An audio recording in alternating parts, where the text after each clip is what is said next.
here. I appreciate everyone that has taken the time to be here. And I will ask everyone that has their phone on to please place it on silent or vibrate so that we can conduct our meeting without any interruption. So the regular city council meeting agenda, notice is hereby given that the above call meeting of the governing body of the city of Balcones Heights, Texas will be held on Monday, February 24th, 2025 at 6 p.m. in the Justice Center located at 3300 Hillcrest Drive, Balcones Heights, Texas 78201.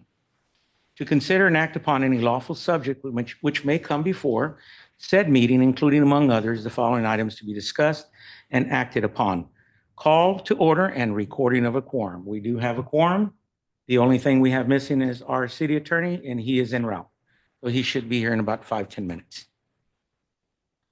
We will now do the invocation and pledges of allegiance to the U.S. and Texas flags. Who is going to be taking the, Mr. Sellers? Councilman Sellers will lead the invocation.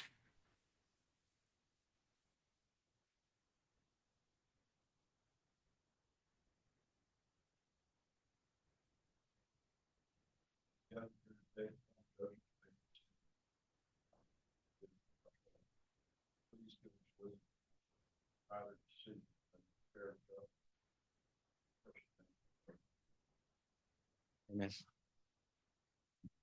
To the flag of the States of America, to the republic that stands, nation,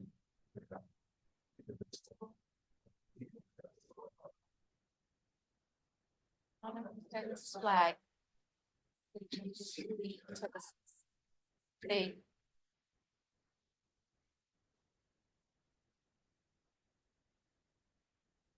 At this time, we have the public comment period. At this time, citizens who have filled out a registration form prior to the start of the meeting may speak on any topic they wish to bring to the attention of the governing body, so long as that topic is not on the agenda for this meeting. During the citizens to be heard section, no council action may take place and no council discussion or response is required to the speaker. Citizens who wish to speak on a specific agenda when that item is called for discussion must fill out a registration form prior to the start of the meeting indicating which agenda item they wish to address. So we do have one comment for the citizens to be heard. And just for the record, I will go ahead and announce again that we will maintain full decorum from the city council on any items that we discuss. There will be zero tolerance for any breaking of that decorum or any disrespect in the room from anyone for the duration of this meeting. So we have Mr. Charles Dan White Jr., who's a former city councilman in the city of Balcones Heights, and he has a comment that he would like to discuss. Greetings.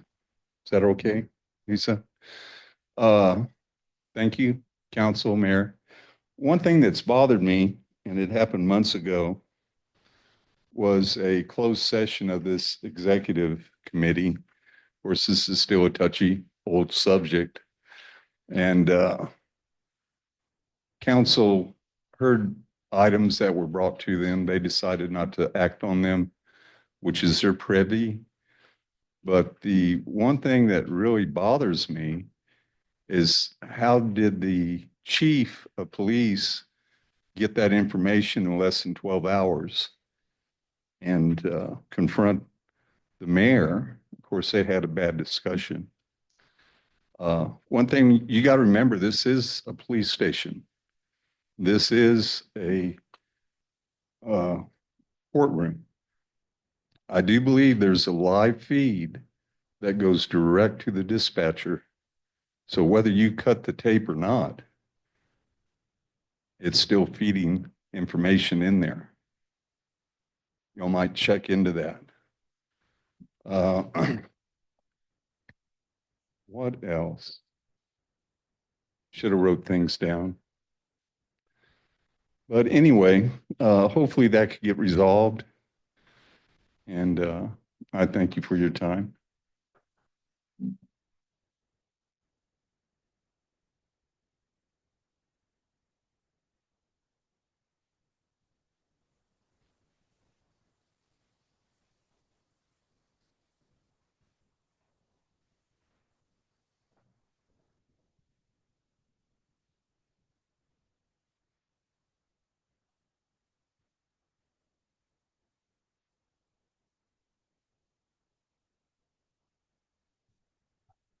Mayor, can you turn on your microphone?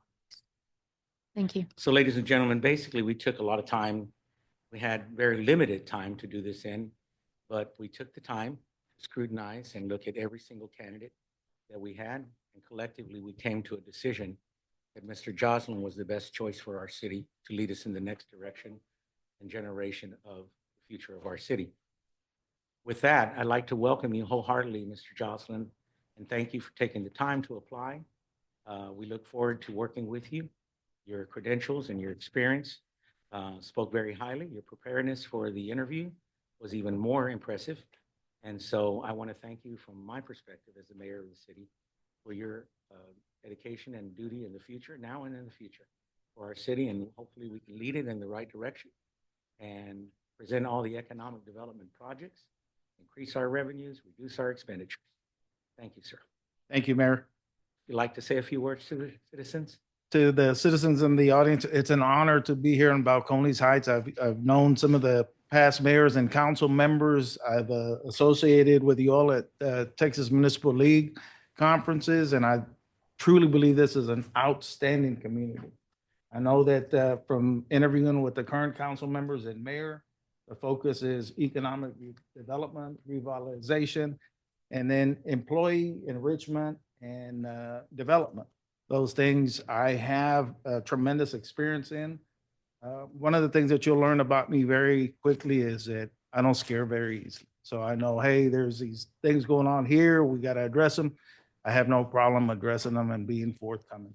I've got Miss Lisa here, Mr. Floyd, that have been my backbone since I've started.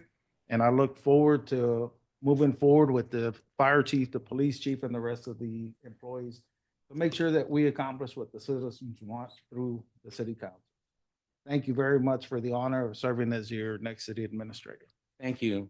I'd like to stand up and just give him a round of applause and let's welcome, big warm welcome to Joslin to our community. And I know you weren't in remiss, but I'm going to help you out on this. Your lovely wife, please, you need to forget to mention her. She's going to beat you up when you go home. And that's one of the things that we are so much a couple, a partnership that she is a city administrator at the city of Poteet. We share the same vision for our communities, and that's improving anything that we touch. And hopefully we can both do that. So you won't just get one city administrator, you get two. Saved them, Miss Joslin. So for the record, Mr. Garza showed up at what time? At 6:05, 6:06? Yes, sir. Okay, great. Put that in our deal. And we will move right And, along. and, Any, Mr. Burton? and just to mention, he's a sharp dresser. So now we will do the introduction of new police officer, Officer Damian Hall. Mr. Hall is here. Mayor, we're going to have to reschedule that till March. What happened? His family that he was organizing together, not all of them were able to attend. Oh, okay. All right. Well, then we'll catch it on another meeting. One of the other things, yes, Mayor, I asked the chief, he's got a lot of good things going on with his department, and we will make sure that we address it in the agenda item for next month, the things that we'd like to bring forth for your review. Great, thank you. So we'll move on to the next item, proclamation, Red Cross Initiative. Sound the alarm. Proclamation. So let's have the representative from Red Cross come in, please. Yes, come on down to the podium, and if you'd like to, is there a presentation for them? Any kind of PowerPoint, anything that they wanted to present, anything like that? No, Mayor. Okay. The So this is- yeah. proclamation is, This is yeah, and I think we've been doing this annually now for where we have this partnership with the Red Cross in order to bring in smoke alarms into the community free of charge. And the event that people cannot afford them, they're available to them. And we partner with them by giving them the time and the newsletter and giving them the free press to provide that particular service to our community. So we want to thank you. And with that, I'd like to present to you this wonderful proclamation that's been prepared for you. If I may approach. Yes.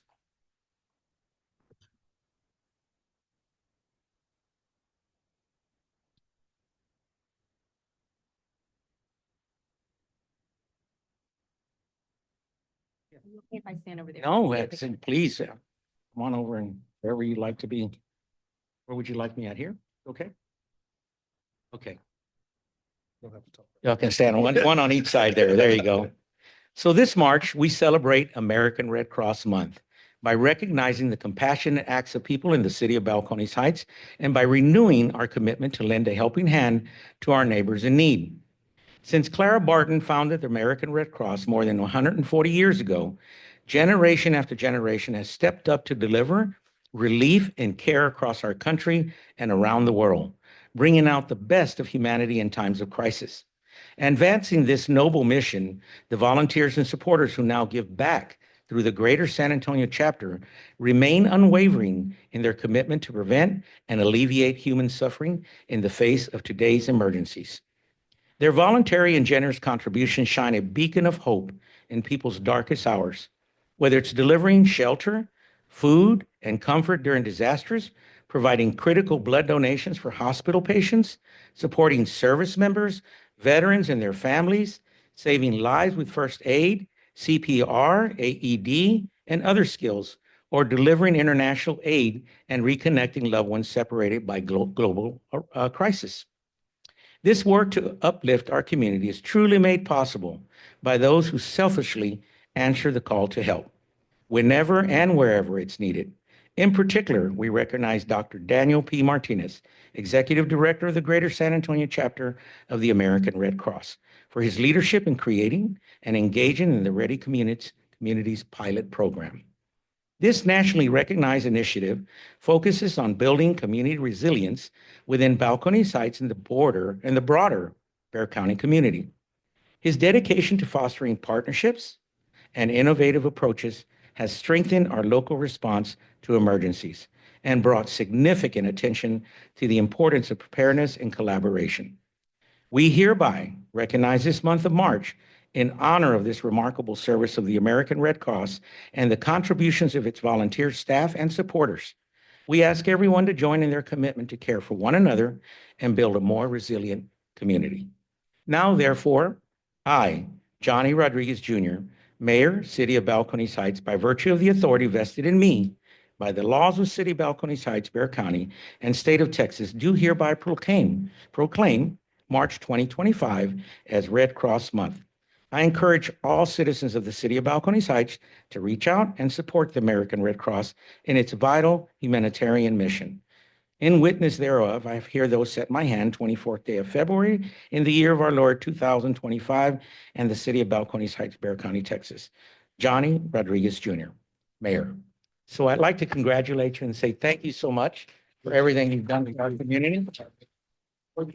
This is what makes communities stronger, when you partner with people like this and other organizations. And I want to thank you all. Thank the council for participating as well in this particular ceremony and all of our staff. Thank you very much. So with that, who do I present it to? Mr. Henry Roper, if you'd like to say a few words and just say a couple of words on each one, you go ahead. Go ahead, you got it? Oh, sure.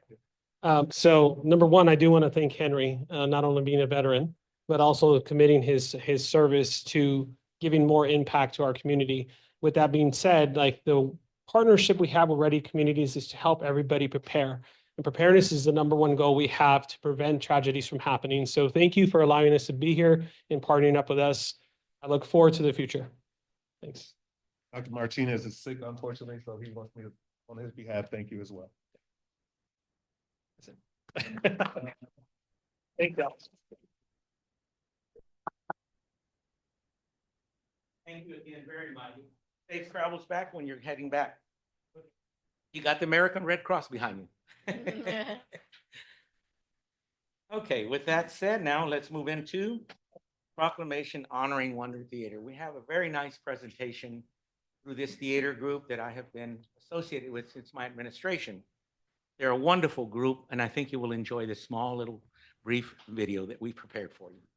Chris, would you like to come up and direct our staff as to how do you like to? Chris Rodriguez is the Executive Director of the Wonder Theater, ladies and gentlemen. Thank you so much for having me. We have two videos for you today, I believe. One of them is we currently have 9 to 5, the musical, playing for one more weekend at our theater. Shows Fridays, Saturdays, and Sundays. Saturday matinee, 2 o'clock show. And then the other video is information about our summer camps. It's actually a video from last year, but we are promoting our new summer camps. But you can get a sense of what we do for our youth in our community and the transformative power of the arts at Wonder Theater.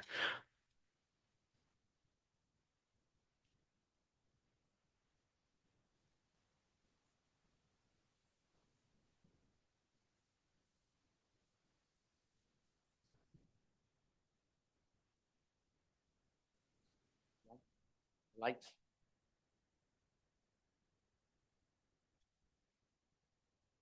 The light. Okay, yeah. Thank you.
I have been participating with the Wonder Theater since I came into office. I thought, why not? Let me give it a try, see what it's like. I'm a fellow thespian and I was used to act in high school and I thought it was one most wonderful thing I saw. And I was so envious that I could not be up on that stage doing the same thing and try to wiggle in, but it didn't work. So it was the next best thing was to support you. And, but I would have done that anyway because I see the transformative development in the children. I see the smile in their faces. I see the joy that it brings, the happiness.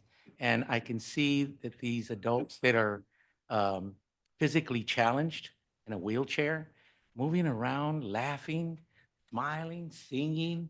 It's the most wonderful thing to see in your community. And the reason I thought it was important to bring it to the attention of our citizens is because this is the type of an environment that cities kill for to have, to try and get arts and cultural in our community. Because part of the commercial transformative development in rebranding ourselves as a city into trying to bring in new businesses, those big box businesses we're looking at, that's what they look at. They look for a vibrant, active community. So when Wonder Theater came to it, I recognized the importance and the value of it, and I embraced it wholeheartedly. And they have my full support. They know I've advocated that during the times that I've been to speak at the stage there. But it is something that's valuable to a community when it is trying to grow. And so I encourage each and every citizen that is here and within my voice on the video that will be broadcast, that please make time to go to these theater events. You will be surprised and you'll love it. You can sit there with your wife and your family. It's a family-oriented environment. They have popcorn and drinks, and you can sit in there and watch a live performance. And I tell you, in this one in particular, Mr. Jocelyn and I, he had just got, hired, and I invited him. I said, bring your wife, please, and come over. I want you to meet the staff. I want you to meet everyone there because we're going to be working very closely with them as supporting them through a city venture programs and doing that. And so he did, and I think his wife, Melissa, enjoyed it, and Mr. Jocelyn, you enjoyed it as well, correct? We had a great time, so we figured, you know what, let's bring it to the community, let them see what it's all about. And I will tell you that the performances of these actors are just phenomenal. The lady that plays the Dolly Parton, if you can catch it before the second, she's got that little twang just like Dolly Parton has. And they're just funny. They're very funny, and then it has some components to it that also make you cry and look at it a different way. But I encourage you to go. So with that further ado, I'd like to present this proclamation to the theater.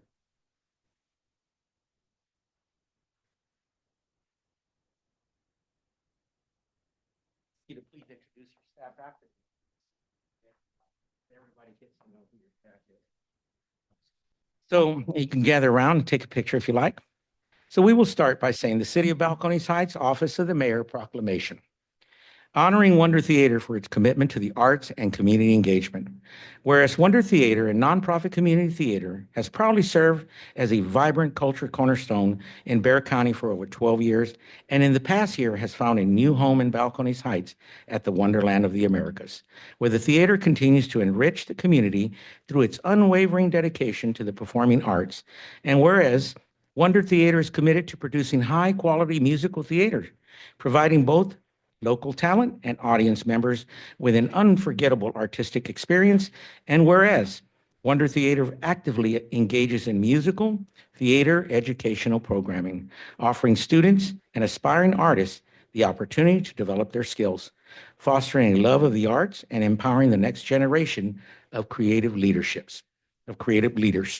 And whereas through its outreach program, Wonder Theater extends the transformative power of theater to underserved communities, ensuring that everyone, regardless of background or circumstances, has access to the arts. And whereas Wonder Theater continues to serve as a catalyst for community unity, bringing people of all ages and walks of life together to experience the magic of live theater, fostering collaboration, cultural awareness, and shared celebration of the arts. And whereas the impact of Wonder Theater's work can be seen not only in its performances, but in its tireless effort to improve and uplift the lives of individuals through educational and outreach initiatives.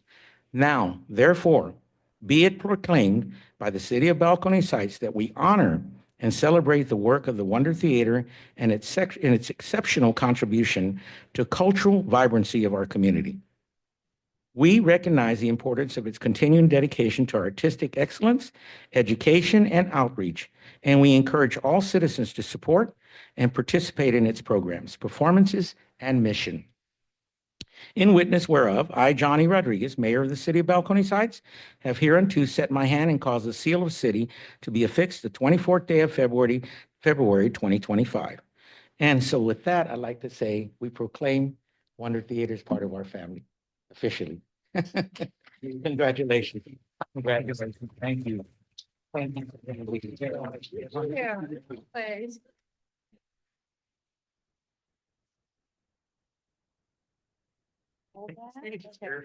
Yes.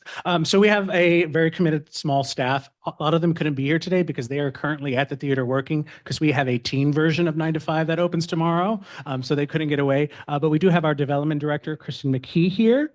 And then our theater would be nothing without our board. So we have our amazing board here with us today, about half of them. Chris Duke is our board president. Dr. Danica McKinney is our incoming president. Melissa Gonzalez is our outgoing president. Joshua Penal-Buse and Michael Parisi all serve on our board and do so much for our organization. Thank you so much.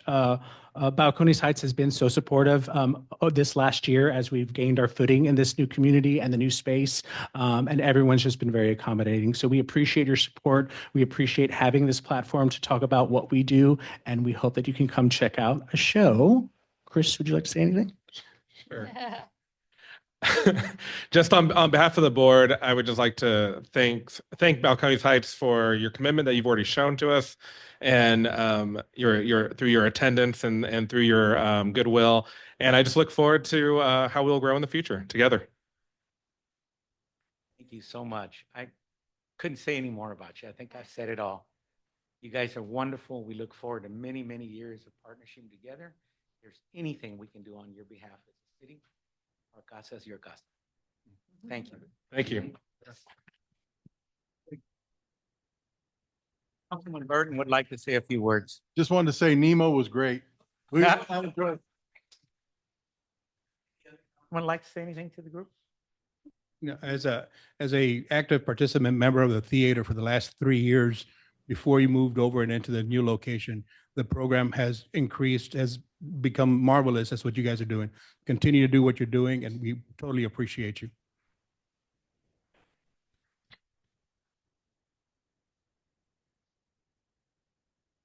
Okay, we now will move into consent. Thank you all very much.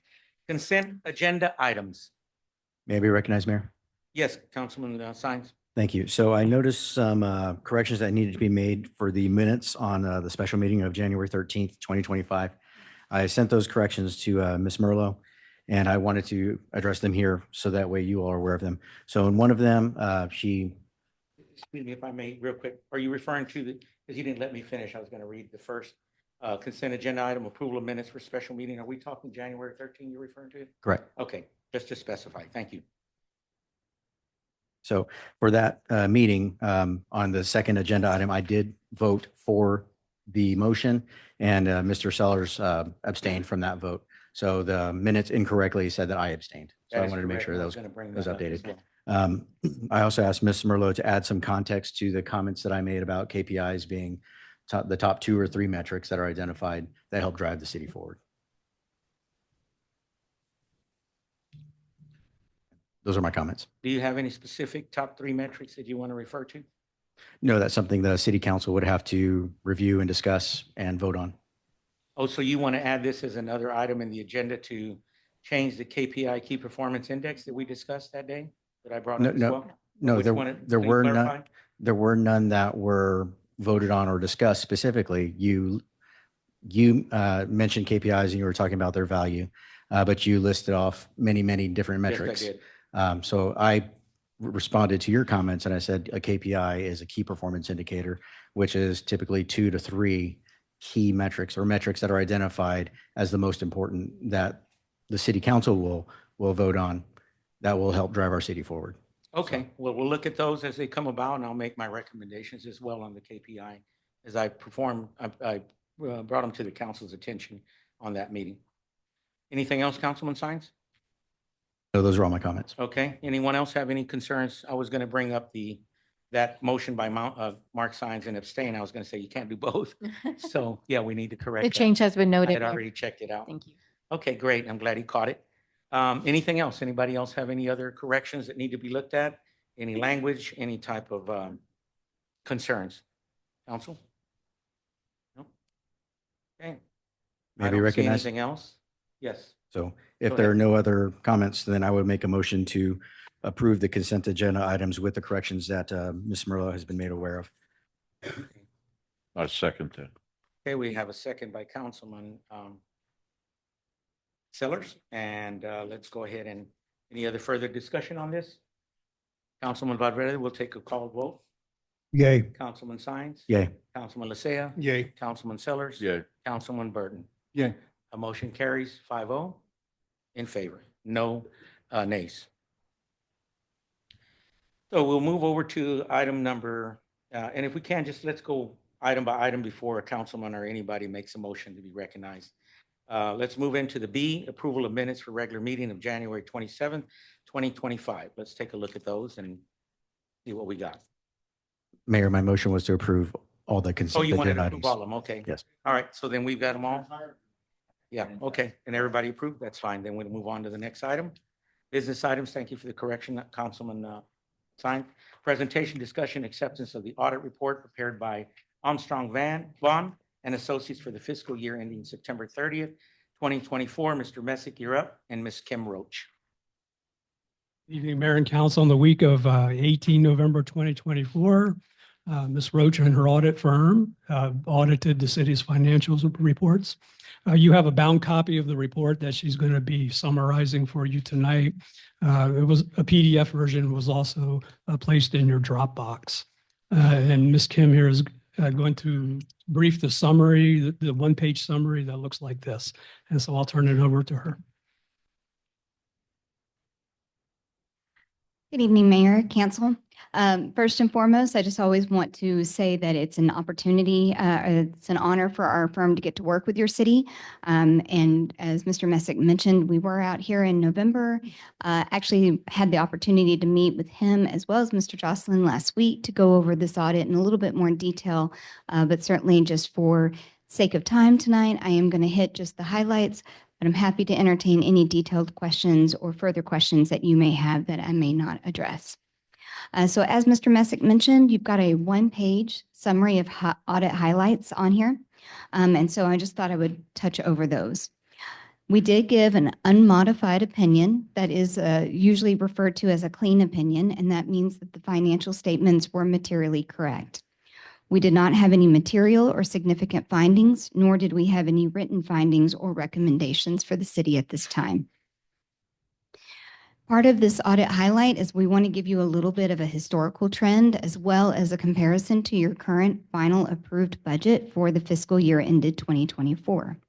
So you can see there that from 23 to 24, your revenues did go up just a bit from the previous year. They were also just slightly under your budget. Primarily, your increases came from ad valorem as well as some miscellaneous revenue that was associated with the sale of some land owned by the city.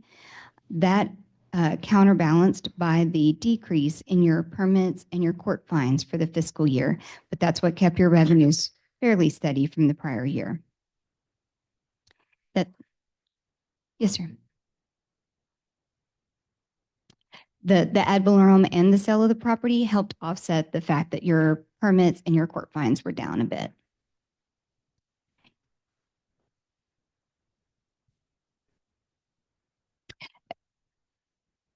It was the property on Altgeld. Yes, sir. Yes, sir. I believe so. I saw the address. I didn't have the reference. You'll notice there that, of course, your expenditures for the general fund also went up in the current fiscal year, but stayed well within your final approved budget. Primarily, those increases came across from salaries in all departments across the board. But the largest areas, of course, would be within your police department and your administrative salaries. The other sources and uses that you see there in the general fund are transfers that were budgeted to move into your capital fund, and we'll see that again a little bit below in your capital fund. So overall, for the fiscal year 24, your general fund did have a decrease in fund balance of just under $355,000. That did leave you with an ending fund balance just shy of 2.4 million, which would equate to about 4.2 months of your average operating expenditures. Now, that would be before any fiscal year 25 transfers to capital, as I know that is typically the city's agenda item, is to move any excess funds from the general fund into that capital fund, especially to help build up for any future street projects. Specifically, I know Hillcrest is coming up as a major project of the city. So that is kind of where the general fund sat at September 30, but I believe that's already in for consideration to move some of those funds. Any questions so far regarding the general fund?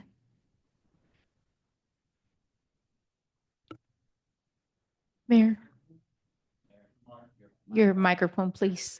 Transfer of the investment from our investment pool over into the general operating fund, from what we understood a couple of months back, or maybe 3 months back. Did that contribute to the increase in the revenue of the general fund? Because that was not revenue generating money. It was an infusion to get us by until our ad valorem taxes kicked in. Certainly. Any transfers between one bank account to another, whether it be from an investment account to your regular operating account, would have no bearing on your revenue other than just perhaps the impact of your interest income. But no, that wouldn't have had any direct reporting requirement. It would just be from one account to another. But it does increase the amount in that fund, correct? Because they're infusing 500,000 in it from another account. Well, but if it was all within the general fund, it wouldn't have any impact on the general fund. So unless it came, for instance, like when general fund moves out and moves into capital, then that would infuse capital at the decrease of the general fund. But if it's just from one bank account, such as an investment account, Operating fund. if that's all within the same fund, then no impact on revenues or expenses. Yes, sir. Well, if there's no other questions then about the general fund, oh, yes, sir. I don't know if I'm reading this right, but total revenue is 5,409,778, and then expenditures is more. So we're operating on the 5,409, but the expenditures is 5,502. That was actually your approved budget, but your actual numbers came in a little bit different from that. The actuals would be one column to your left. So that is what the city had had as the final approved budget. But we are spending more than we're taking in. Overall, your revenues actually were exceeding your expenditures, but any excess is being moved out to capital, and therefore it shows a loss for the general fund, but that's really just due to internal transfers being moved from one fund to another. That sounds like robbing Peter to pay Paul over on the other side. It's, you know, to me it does, at least. Understand. I didn't have time to really look at this tonight. I just received it just a few minutes ago. So, but that, I just wanted to make that note. Well, and Councilman, we'll take that up with our finance department and our city administrator as well. She's just presenting the. Mayor, may I be recognized? Well, let's move forward. So Well, let's keep moving forward. I'm sorry, but Go Mr. ahead, Burton ma'am. didn't ask to be recognized. I'm asking to Yes, be but I'm recognized. just saying, we'll move forward. Go ahead. Thank you. Miss, let's move forward. well, I'll address that capital again here in just a minute. So moving on to the next major fund that I wanted to bring to your attention, of course, is your Economic Development Fund. This fund primarily came about in 2022 related to the investment of the city purchasing part of the Wonderland of Americas. You can see there that your revenues have continued to drop over the last 3 years, while your expenditures are continuing to be there, and that's related to the fact that there was a loan taken out to pay for that investment. So I do know that that's one of the city's primary areas of addressing some of the new things that the new city administrator is going to be looking at, is to try to reevaluate or see what further can be done with those investments. Overall, you will see that you do have an ending fund balance in that particular fund of 4.2 million. But again, as you can see there over the historical time, that's continuing to drop until something changes with those revenues. Any questions on that particular fund? Then next is the wastewater treatment and stormwater fund. These two particular funds are primarily for the system improvements and everything that through what SAWS is administering for the citizens for wastewater and stormwater. You can see there that your revenues were up, and again, that's all based on user fees that's administered through the SAWS use of your system. You can see also there that you have total expenses, which are also paid back to SAWS for that administration, as well as any other repairs and maintenance that may be coming up. Overall, you can see that you also had a transfer out of 300,000 that also went to your capital fund. So we're going to again see that here in just a minute. And so overall, that fund showed a positive change of 32,000 and left you with an ending fund balance of 741,000. Any questions on that particular fund? Essentially, the underlying summary here is that a lot of funds, any excess funds, are being moved over to the capital fund, especially because right now in the last several years, I do know that the city has been working to try to put any money together to help fund that Hillcrest project. And so if you'll go down then to the very last part of the page, now, instead of showing you any details on the revenues and expenditures, since there's not as much activity in these funds, I've only presented the ending fund balance just so you can see just the rest of the city's funds. The first of which being your capital projects fund. You can see that it had been staying pretty steady because what transfers had been moved in were being used during that year for expenditures, with the exception of 2024, where it suddenly shows a huge spike up. And that is because of all those excess transfers that I was mentioning before. So what's coming out of your wastewater treatment fund, as well as the general fund, any funds that are available. I do know that part of our discussion with Mr. Messick and Mr. Jocelyn last week was basically that any of those funds have probably been moved, and any further moving would be evaluated, of course, prior to trying to make any additional transfers. Any questions on any of those other funds? I didn't want to necessarily list them all out, but you can see kind of the fluctuation between the years.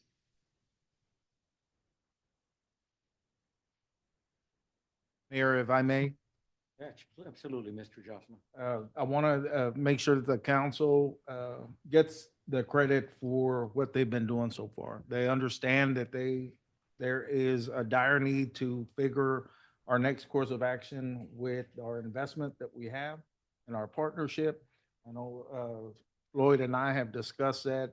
I've evaluated the budgeting process that we have, and there's improvements that need to be made. And one of the best things about the auditor is that the reason we get a clean audit this year is because you are making those decisions that we have to address the issue of the partnership.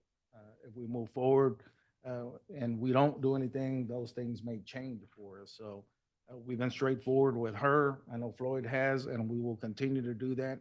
Some of the budgeting that was done prior, I've got some ideas that I'm going to share with Floyd to try to improve that as we move forward, so there won't be the appearance of more expenditures and revenues for that year. We will make sure that we make the changes that we need to. I've been able and fortunate enough to do that in a couple of the municipalities that I've been with, and we've been successful. I don't see something very crucial at this time, but if we don't make decisions as a city council and administration, that can change pretty quick. So we know how the economy is nationally, and we'll bring those thoughts and practices here so that we can move forward. So thank you for your foresight in knowing that that's the top priority that we discussed on the partnership and what we'll be doing next. Yes, please. All right, Mr. Sellers. Question on other fund balances. I noticed in 2022 on impound facility, Mhm. 61, in 23 it's 59, in 24 it's 29. The impound auction, is that relate? It's 78 in 2022. So the impound facility is 61 and the auction is 78. Is that the money you made off of the 68? Essentially, so the 68, the impound facility would be any of the cars that are citizens or people coming in to basically pay that fine or to pick up their vehicle. They would pay a daily fee and a towing fees, and that would be going into the impound facility fund. The impound auction fund is after so long, if those cars or those vehicles have not been picked up, then essentially they can be auctioned off after a certain amount of time, and any funds received from those vehicles would then go into that impound auction fund. So that would explain in 2024, you only have 29 in impound facility and 62 in the auction. And that's actually a very good point that I did not mention before. So those funds have been carrying revenues higher than their expenditures, so they've more than been covering their cost. However, where possible, again, some funds have been moved around. And so in previous fiscal years, as well as in fiscal year 24, any excess funds were being moved into the general fund, just to help cover operations there as well. And I do know that that was another area that Mr. Messick said that any future transfers would have to be reevaluated prior to being made, simply because he didn't want to take those funds down to, to zero, basically. But if there were ever some excess, that's an opportunity that the city could utilize some of those funds within the general fund. Thank you. Yes, sir. May I be recognized? Thank you. Go ahead and discuss what you wanted to talk. Thank you. So what I wanted to point out earlier was to Mr. Burton was on the 2024 budget, or 2024. It says our total revenue was $5,447,907. Our expenditures for that year were $5,118,880. So our expenditures were less than our revenue in 2024. So that's what I wanted to point out. I also did want to ask Mr. Messick, in regards to that $500,000 transfer that you did last year, will that be transferred back into that fund? Yes, sir, Councilman Sines and Mayor. So the transfers again that we're talking about here is from the investment pool into the bank. And it will be recorded in various funds, not just necessarily the general fund. There's a lot of these funds also have an investment accounts as well.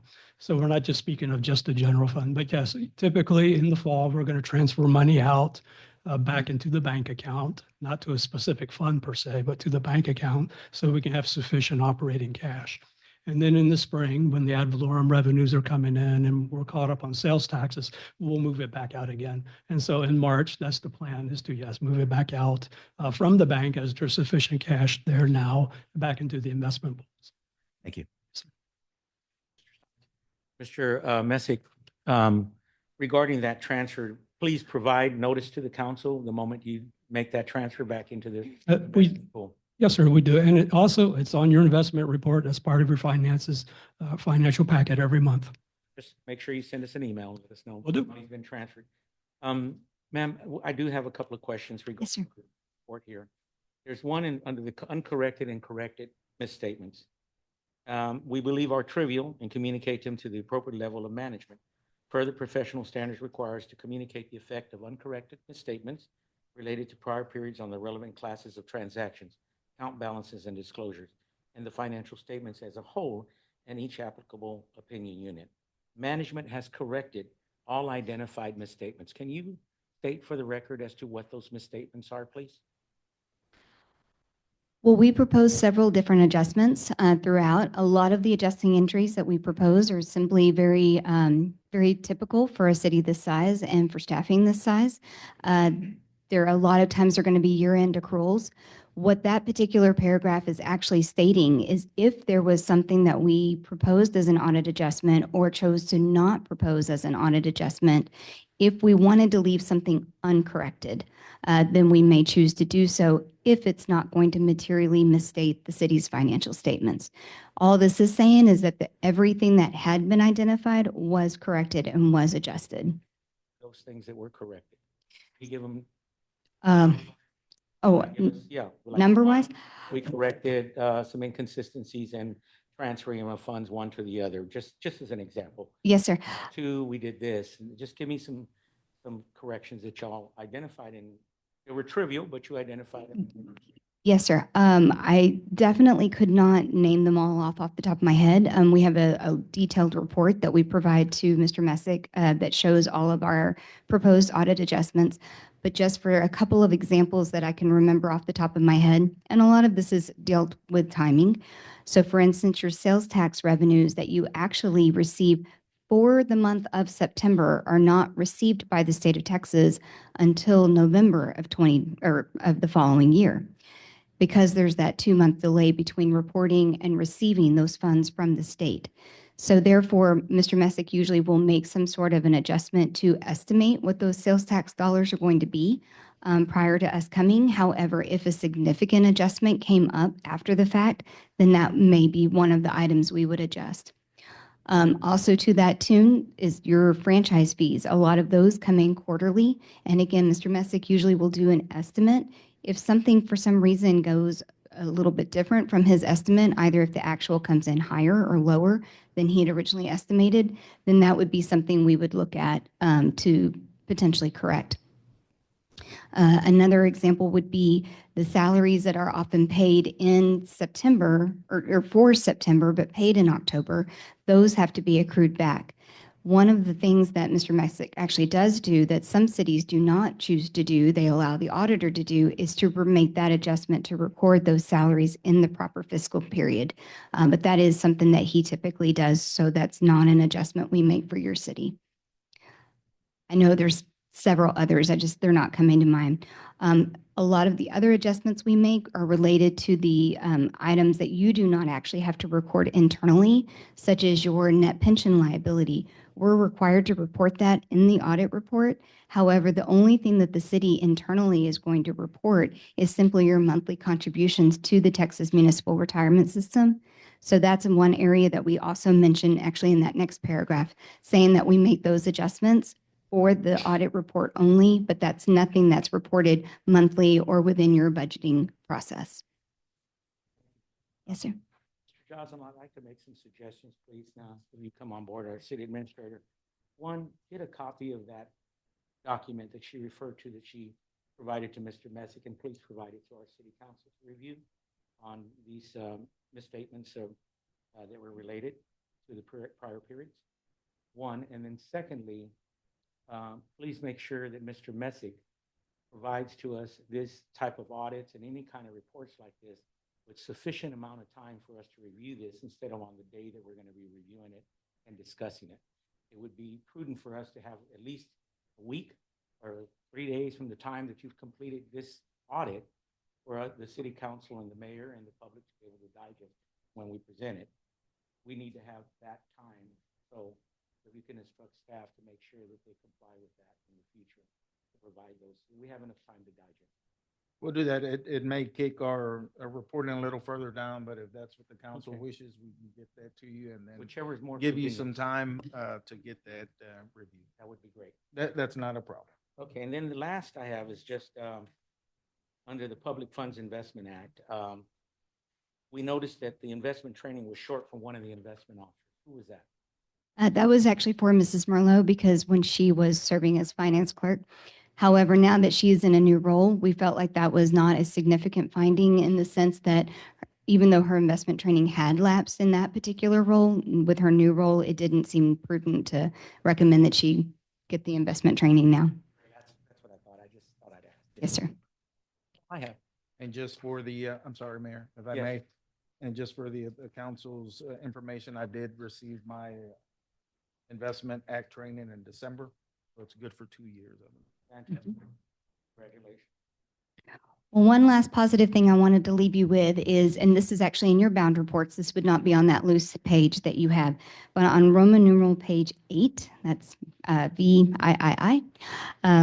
I just wanted to call your attention to the fact that, again, to give credit where credit is due, Mr. Messick, as well as a lot of the members of city staff, worked together to put this report together.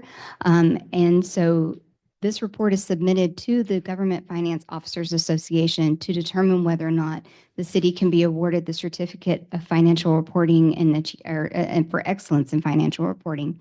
And you have received that the last several years, and sometimes I fail to mention that here in the meetings, but I do always want to make that point because that does take a lot of extra work, especially on the finance department, but again, through all departments of the city.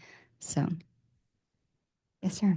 Thank you for your time, your effort in coming to present this to us. And thank you. Yes, sir. Thank you. Okay, so we will now move on to, great. We will now move on to presentation and interlocal agreement, item number 2 of the business items with Bear County Office of Emergency Management. Mr. Reyes Cruz? Thank you for being here, Mr. Cruz. Yes. Mr. Mayor and. Mayor, one moment. Go ahead. There needs to be a motion second to accept that audit. You want to, okay, Yes. so we have an action item? That's No. what I saw here. It says Discussion and acceptance. discussion and acceptance. Okay, so it Yes, doesn't sir. say approval. Huh? I Yep. didn't see that, sorry. So the audits aren't approved by them. They're just accepted by the governing body. that Okay, The audit's so been let's go complete. ahead and take a vote. Yes, sir. Starting- May I be recognized? Yeah, let's go ahead and call for a vote. What may I be recognized? We need a Yes, motion. go right ahead. So I would make a motion to accept the audit report prepared by Armstrong, Vaughn and Associates for the fiscal year ending September 30th, 2024. Okay, I'll we have a second. second to that motion? I'll second. Councilman Burton has seconded that motion. Let's call for any further discussion. Okay, none. Mr. Valverde, let's start with you again. Yay. Okay, Mr. Sine, Yay. Mr.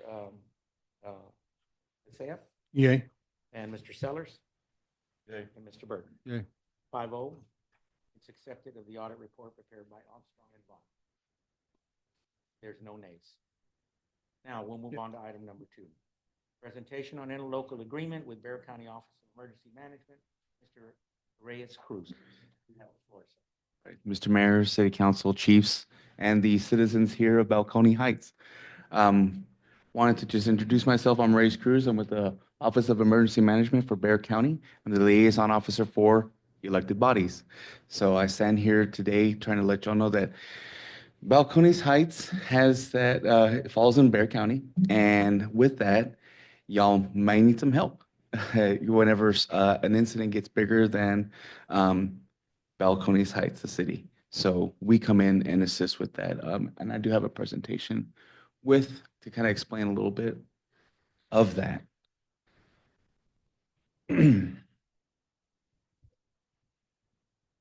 So to kind of go with the next slide is our vision and our statement. I was just going to go ahead and read it word for word because it was thought out very well by our chiefs who were before me, and that's building a safer future through effective partnerships of local government, emergency services, the private sector, and volunteer agencies, and the citizens of Bear County to save lives, protect property, and reduce the effects of disasters through preparedness, prevention, planning, response, and recovery activities. And then our mission is coordinating the Bear County Emergency Management Program to prepare, prevent, plan, respond, and recover from all hazards events. And we also develop, maintain, and implement the ability to direct, control, manage, and coordinate emergency operations in cooperation with local, state, and federal government and private sector agencies. That's to kind of go with what the interlocal agreement is that Balcones Heights has already signed. This is just to explain what y'all signed, I believe it was a few years ago, to be under our plan. If you could go to the next slide, please. So our goals here, whenever I was presenting these interlocal whenever the person before me was presenting the interlocal agreements to cities that fall underneath our plan, would to assist to mitigate disaster impact, enhance government resilience, cultivate community preparedness, and coordinate all phases of emergency management, which is what I said in our mission statement earlier. Next slide, please. So with these objectives, this is some some objectives that that y'all have already accomplished through signing the interlocal agreement with us, which is expanding grant funding, streamlining hazardous materials resources, and establishing credentialing process. So, and our long-term goals is for urban planning, climate adaptation, and CERT program expansion, which is coming soon, and establishing a permanent homeland security program. So to kind of go with that, we have our capabilities. You can see a couple of our toys that we do have. We have a mobile EOC that actually just got done with the rodeo, demobilizing from that event. We've also assisted, as you can see in the forklift picture, with the water outage that I believe was in, oh my goodness, Shirts a few years ago. We provided water support for them. We gave they had a boil notice, and we were able to provide drinking water to that community. We also have communications, generators, lighting, and camera trailers, and hazmat spill resources. So kind of what I was talking with Chief Madigan earlier, we also provide training and exercise support, drafting a declaration of disaster, technical guidance on emergency management related issues, grant application support, and major incident coordination. So all that to say, these individuals that are underneath the fire marshal, who is also the EMC, which is appointed by Judge Sakai, we are here to assist the city of Balcones Heights. That is our quick little, our organization that we have. As you can see me on the right, I report directly to our Deputy Chief of Emergency Management, Michael Moreland. If I could have the next slide, please. So this is the interjurisdictional agreement that has already been signed by the city. Provides that y'all will fall under our emergency operations plan.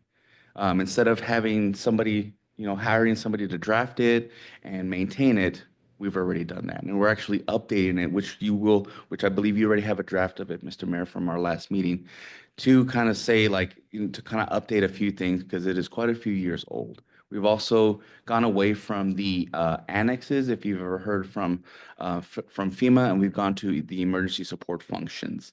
One that actually I got to author, and I'm very proud of it, is for education.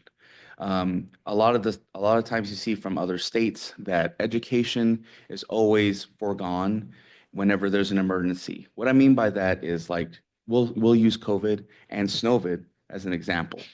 So during that time, we were worried about, the emergency services. We were worried about making sure that, those energy, the energy infrastructure was fortified kind of. And now the schools were kind of off to the wayside and they didn't really have a seat at the table when it came to emergency management. So see hey, how are those students reacting? And and now we're kind of seeing that now in schools with the uptick in mental health issues and stuff like that. So bringing that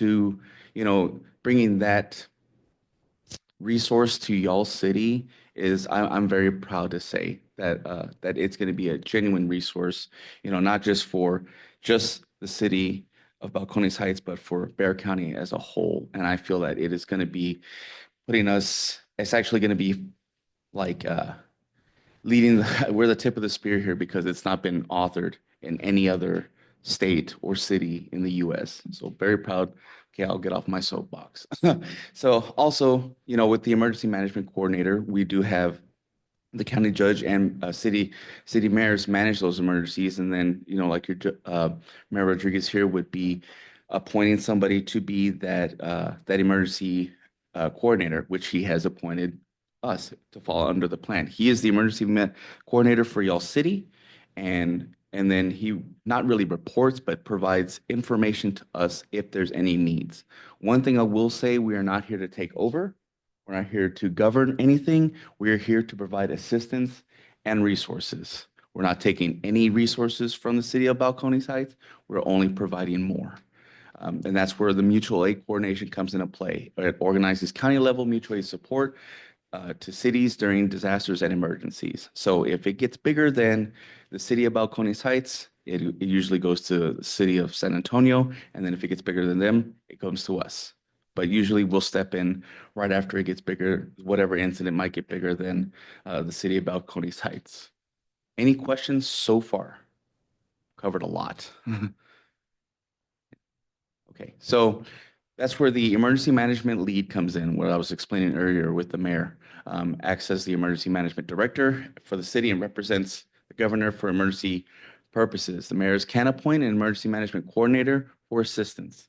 That is through the TDM 147 form. Sad to say that the TDM 147 did go back to the Texas Division of Emergency Management, so they're going to be the custodial body for that. We won't be turning it to us anymore. Is that my time? Oh, okay.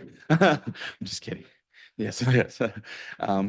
Also, for emergency response, maintaining emergency services, creating procedures, standard operating guidelines that align with our emergency operations plan and address city-specific needs. So if there's a need that Balcones Heights has, we will do our, reach out to us. We'll provide whatever resources it is for that need for emergency management purposes. Next slide, please.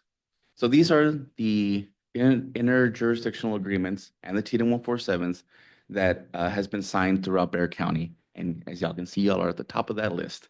And we have more that are coming. Those are most of the municipalities here in Bexar County that have already signed.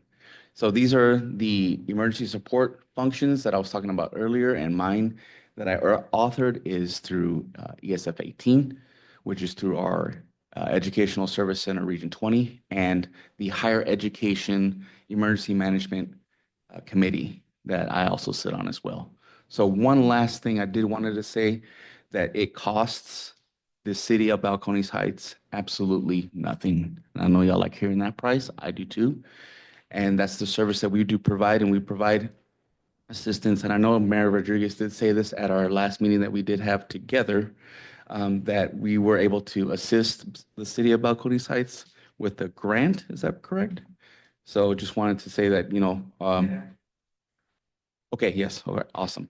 And I was, that's something I learned. Yeah, yeah. Yes, that's right. But I mean, it was awesome that we at least assisted.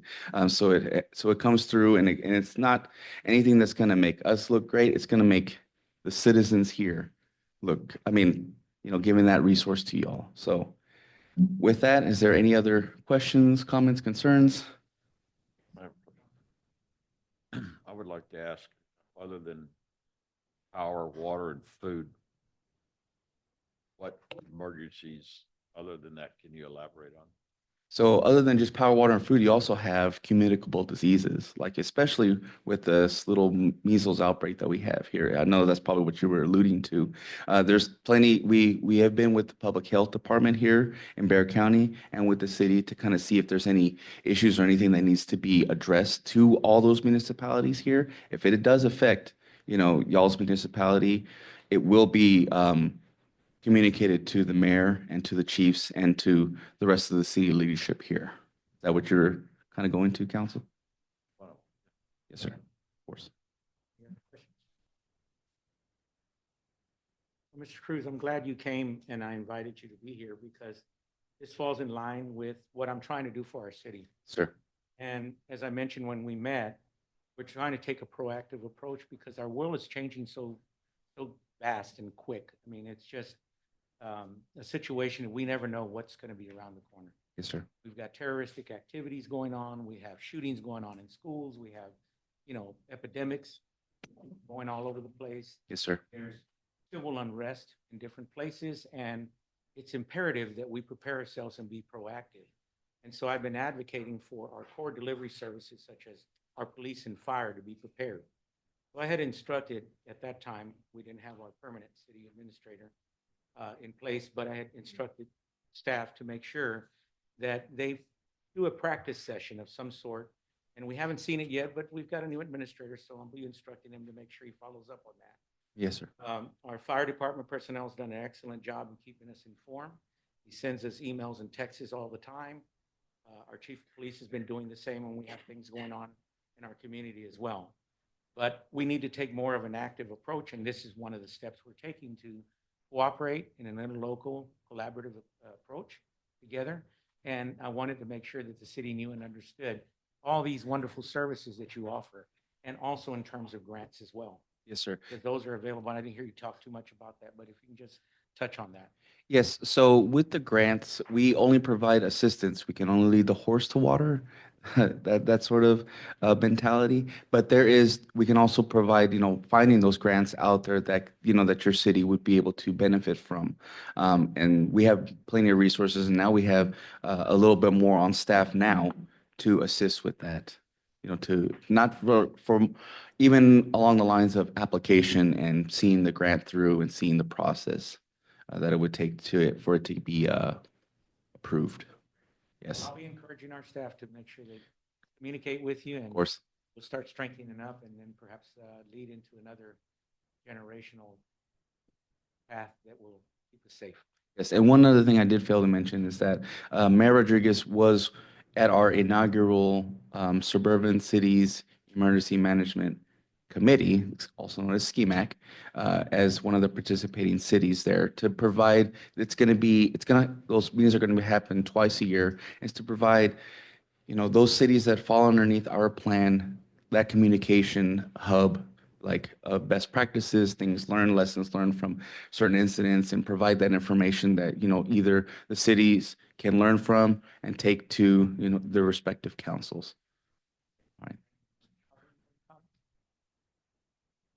No, Mayor, thank you for your presentations. Thank you, sir. Yes. Very much. We'll be in touch. All right. Thank you for your time. Yes, thank you all. Sir.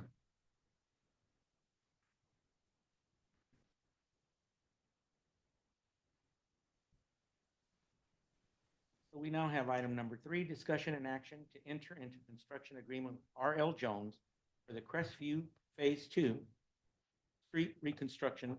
Ms. Rose Anderson.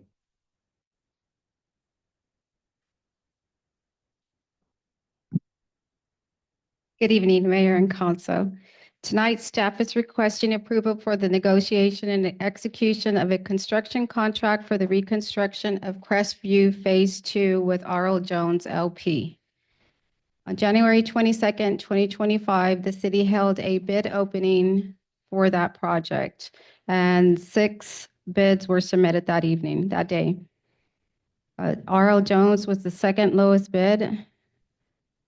Our city engineer, 6S Engineering, performed a thorough review and has provided a letter of recommendation to award the contract to R.L. Jones. You should find that bid tabulation and that letter of recommendation in your packet. Both lowest bidder and R.L. Jones have completed work in the city before, but based on the recommendation from our city engineer and staff's evaluation, we are confident that R.L. Jones is the best choice for this project. With that, staff requests your approval to negotiate and execute the construction contract with R.L. Jones LP. So if you have any questions for myself or our city engineer who is here, Jess and Joe with Success Engineering, we can answer any questions. Is there any specifics regarding as to why you chose him and you're saying that he is the best choice? For staff's review, it's based on notes that I came across on the previous jobs that they had completed in the city and conversations that I've had with previous directors. And for Success, they can answer their why they are recommending R.L. Jones.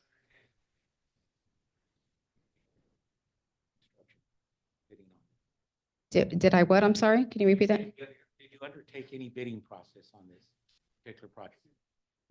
Mayor, if I may. Hold on. I've been part of a bidding process before. Come in.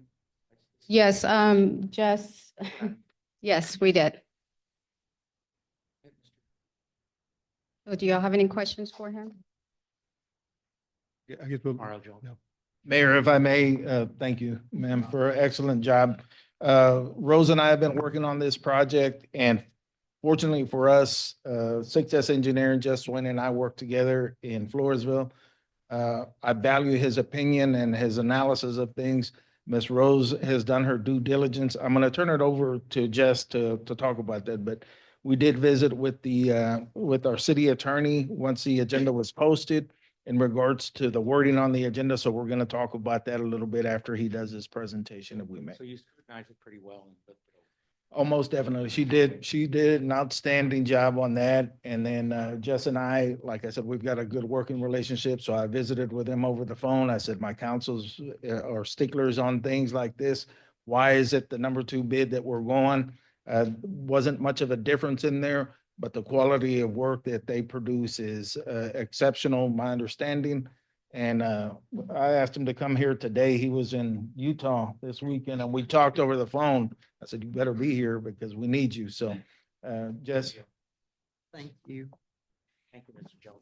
Good evening, Mayor, Council, citizens. I'm Jess Swaim, 6S Engineering. Been your city engineer for a while now. Worked on a few projects.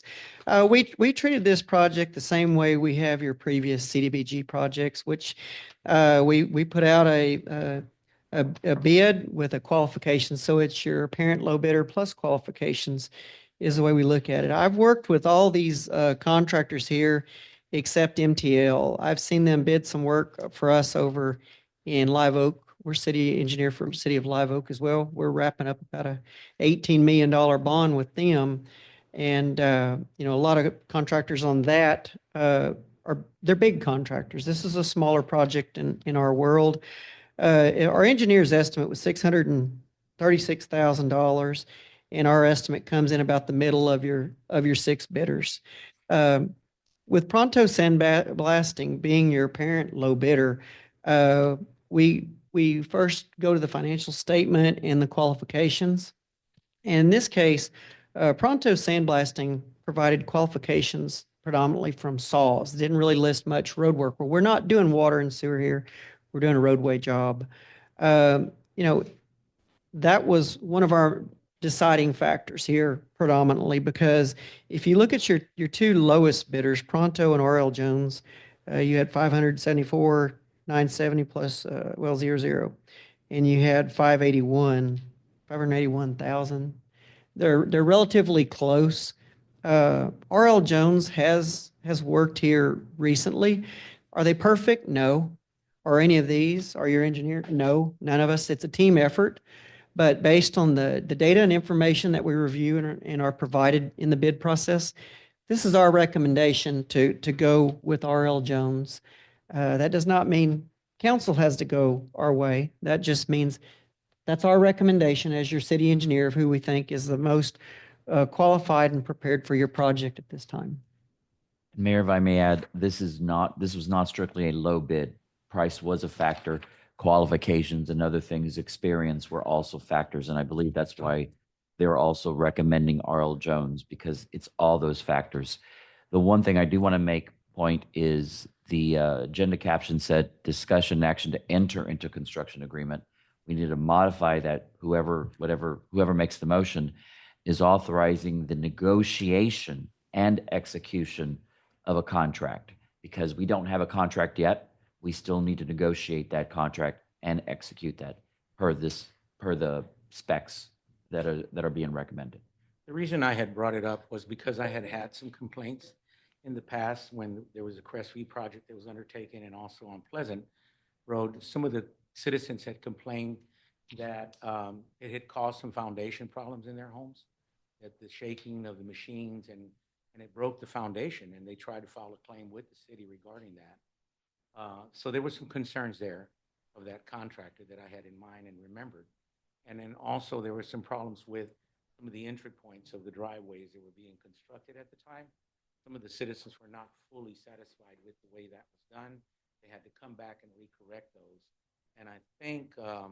White was here. He could remember that. And I think Mr. Sellers would remember that. So that just was a caution of concern that I had. And that's why I wanted to make sure, not being privy to the past process, that I understood what this present process was. So it's no reflection on you or your process itself. It was simply of me making sure that I promised these citizens that I would address that when y'all came up again.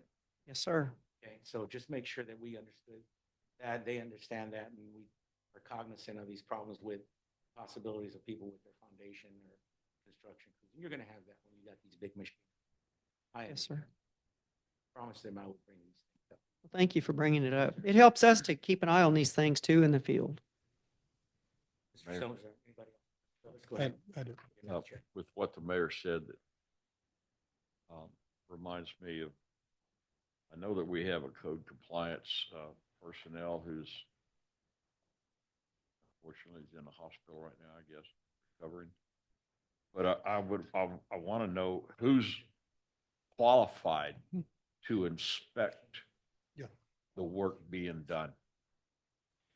As far as the construction process and what we've utilized everywhere that we work and here and the last projects, you have me and Mr. Cantu. We're both PEs. I'm a 25-year engineer, work City of San Antonio, other cities. I'm out there bi-weekly, but we also have an inspector, Mr. Robert Adame, who's also a 25-year inspector with City of San Antonio. As I noted, there's not things that are going to be perfect. We use City of San Antonio standard details. So the processes and procedures that we're using here in the city are the same procedures and processes that are being utilized regionally.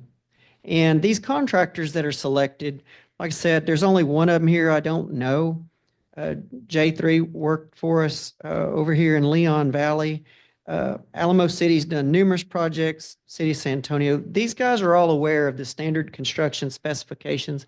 But as far as my inspector, I'm going to tell you, we're never going to be able to please every citizen. We try. Everybody's not always going to like their driveway. We try to, before we get started, we have driveway plats that we take and we get signed by the owners. We actually work with city staff to get those signed. So they actually see what it's going to look like before. Now, that doesn't mean if they come out there and they want to talk to my inspector, we try to get it right with them. Now, we can't force the contractor to do everything sometimes. They try to do a good job. There's a lot to be said for how these guys, how they do flat work and concrete. But we are trying to inspect. I'm making sure my inspector looks at it, making sure they use the right steel. We're trying to make sure that these pay items are followed closely to the specification and the plan details and those things that we can check and see. Elaborate on my question. Who in our staff can you bring those issues to? I know you have an inspector, but we have to have somebody here that you report to. Yes, sir. Miss Rose is here. It used to be Miss Janet Thalen. Quite honestly, she was out there full time. She's very good. But I can tell you from my brief opportunities of working with Miss Rose, she cares about this community and she's on top of it. I mean, there's all kind of things that work is being done. If residents have a complaint, they can come to Rose with that complaint and Rose can transfer that to you. they could, but we also bi-weekly, we provide written documentation and we can put flyers on the doors with Robert Adame's number on it. And if they give any complaints to Robert, I mean, Mr. Valverde, we worked on your road over here. You see my inspector on the job, and you see me on the job. We're very boots on the ground type of engineers. We're not going to sit back in the office and not care. And so if they'll get it to us, I'll make sure it's documented in writing and get it to Miss Rose to where it can come on up the chain to Mr. Jocelyn or even council if necessary. If it's the same inspector or project manager that oversaw Pleasant, he was not very cooperative with citizens' complaints. So that's why I'm asking, is Rose the person we call to handle that complaint so that she can get something done? I would have to say yes, because I believe that's under the direction of Mr. Jocelyn and the team. But I mean, hopefully Robert is as kind and honest as a man that I've ever been around. So I would be, if this is a negative complaint, we were on these last jobs, and if it is, it'd be the first one that I've got since he's been working for us in the last 8 or 9 years with different municipalities. So my direct apologies to whatever citizen that would have thought that, but Miss Rose would be our direct contact. Thank you. Mayor, if I may? Yes, please, Mr. In Johnson. addition, I have offered to Ms. Rose that I would like to work with her hand in hand. In Floresville, which is a small community also, I stayed on top of the project. as much as I could. It's hard for one person to handle that. So we will make sure that the residents that are going to be impacted by this project receive her number and my number too. Yes, sir. Councilman Bethea? Yeah, and that's one of the things that I wanted to comment on. As I've been on council for a couple of terms, we've improved the process that we did. I know at the beginning, we didn't have an inspection process. Your company came out and said, you know what, we need to do an inspection process because so many things are getting away from us. That was an awesome addition to it. Now, the comments that we're having as a contractor myself, I run into issues where the subcontractor is being misled or given the wrong information, not the actual contractor. So that's one of the things that we usually run into. But as far as the services that you guys have been providing and following up, I've been satisfied with it. I've been on some of the projects, just walking through and talking with your engineers and your staff, and everybody to this point has been very cooperative and very forthcoming with information that I've needed. Thank you, sir. Mr. Burke? Councilman Burke? On phase, maybe you know this or not, I don't know, or Rose can address it. On phase one, did they do sewer and water and gas on phase one? Sewer and gas, yes, sir, no water. SAWS has backed away from So replacement of water's still going to be in the street. Yes, sir. Gas is going to be in the yard. Sewer is going to be in the middle. No, sir. In this case, gas is about 1 foot inside the face of curb line. So just like Leisure, the ink wasn't dry on the paper before we had a leak on Leisure. We hadn't even signed the check over to them. And so they had to dig up the corner house on Leisure for a gas leak and then repave from Gentleman to the ditch. That whole section. So they understand that. Yes, sir. Leisure was before my time, but we have a pre-construction meeting, and anytime we have one, I mean, council, any members are welcome to be there, but we explain these things clearly. We talk with our contractors, but like I said, SAWS has a logic that they follow when they do and don't replace water mains. And we encourage them to do such. As an engineer, I really like to get water lines outside the pavement when at all possible. But that's such a large agency that I'm not in control. I can only make my recommendations. So then phase one was just the gas was moved. I believe they were still inside the pavement. Joe, do you recall? They were moved outside the pavement? Okay. So this time they're shifting and they're about 1 foot inside the face of curb. Thank you. They are backfilling with flowable fill, and that helps with trench compaction because it's such a small trench. Yes, sir. Yes, sir. I don't really remember, but I think it was Easy Bell that did the Leisure, and there was a lot of problems with that company. And I do have to say that R.L. Jones did a good job on Pleasant Drive. It's still holding on good. There may have been some issues with some residents, but I mean, that's something that can be worked out. But I think the best choice here would be R.L. Jones. I agree. Thank you. Any other comments? Okay, let's go ahead and entertain the motion then for what we have here. Discussion and action to enter a construction agreement with R.L. Jones for the Crestview Phase 2 Street Reconstruction Project. Again, May I be Mayor, recognized? we need the motion to be to negotiate and execute a contract with R.L. Okay, Jones. so I'm reading right off. Right, no, I know. That's why I meant to comment that there is no contract yet, so it can't be approved. It's to Okay, so negotiate. this is an incorrect posting. No, sir. It's not an incorrect Okay, I posting. just want to clarify. I am clarifying that it needs negotiation and Okay, approval. where do you want me to enter the negotiation?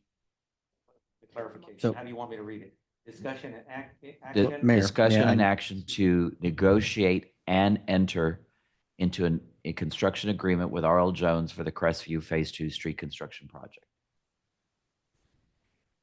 All right, so discussion and action, to enter and negotiate, discussion and action. To negotiate To negotiate and enter and enter into a construction agreement with R.L. Jones for the Crestview Phase 2 street reconstruction project. All right, we have a motion on the floor. Comes out the same way, whether enter the contract or May I be recognized? Okay, so I'm entertaining a motion right now. Do we have? That's what I'm trying to do. Make a motion? That's what I'm trying to do, sir. Thank Go you. ahead, sir. So I would move to make a motion to enter into a negotiation and execution of a construction agreement with R.L. Jones for the Crestview Phase 2 street construction project.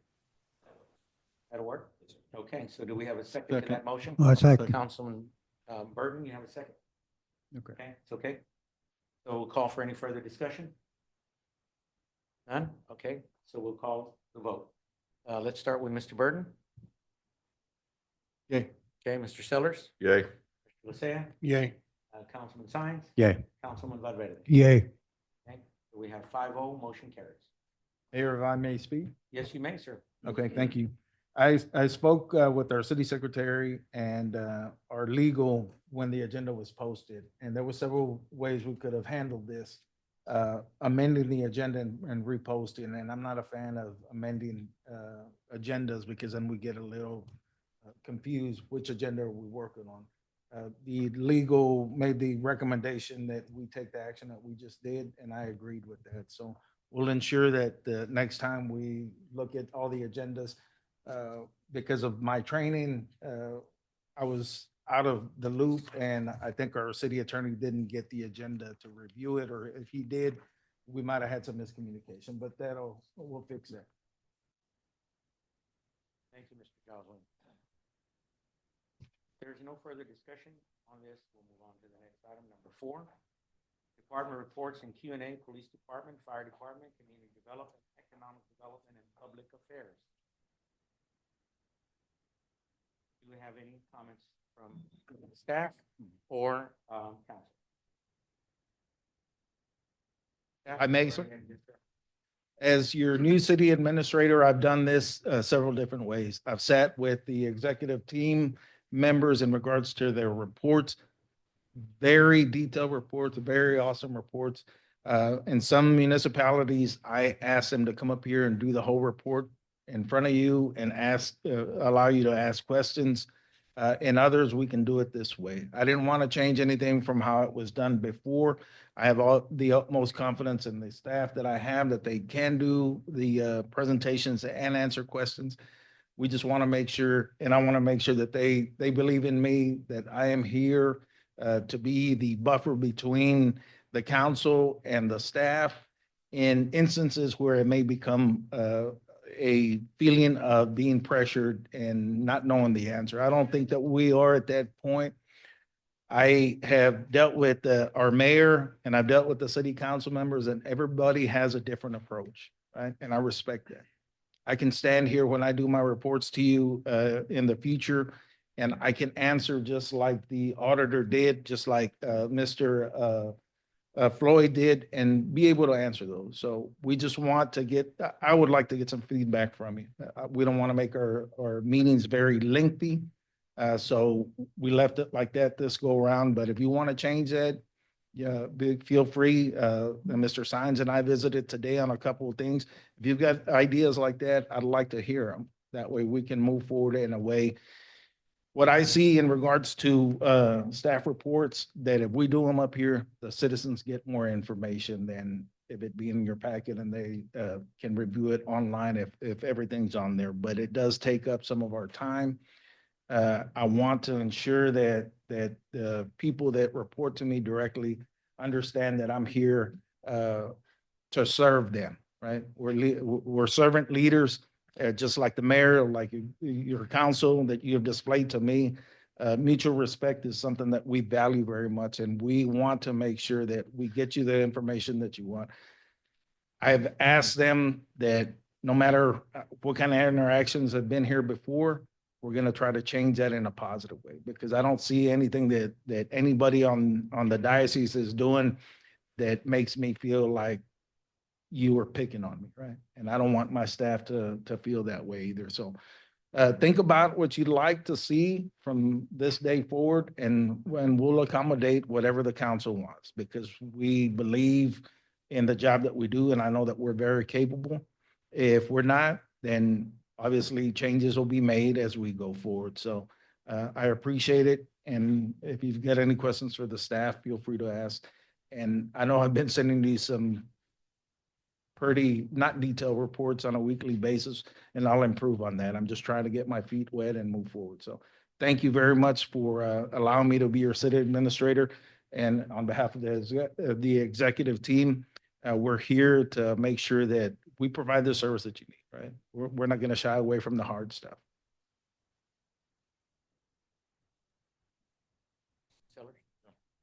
Thank you, Andy, for that.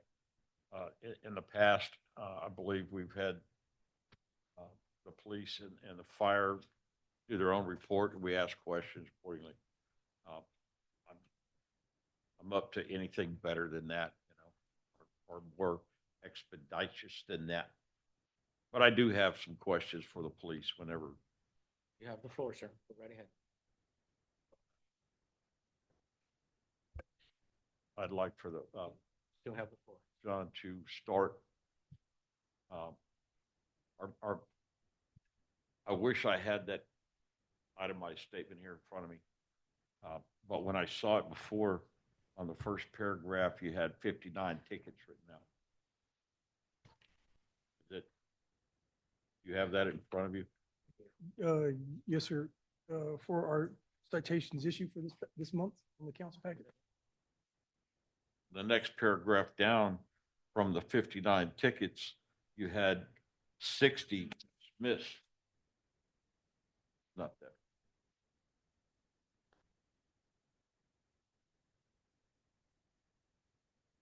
You have that? No, sir. Yeah, Is that from I don't have courts? that. Councilman Sellers? Is It that- was in my mailbox. Yeah, Um, I have our, Yeah, the court report. yes, sir. I don't have that court report. We don't dictate But the that. first paragraph, you had 59 Can't be. tickets written. Second paragraph, you had 60 dismissed. So my question was, why are there so many dismissals? I couldn't answer that, sir. That's over in courts. That would be either Judge Trevino or his prosecution team. I do have what we wrote. We, on probably our page on the police side is total traffic contacts, which means all the contacts that the officers made, which is just traffic stops. And then the traffic contacts resulted in citations, and then the warnings. That's 366, 230, and then Right. 343. Can't see. But as far as the dismissals, that's in the courts. So you can't say if those were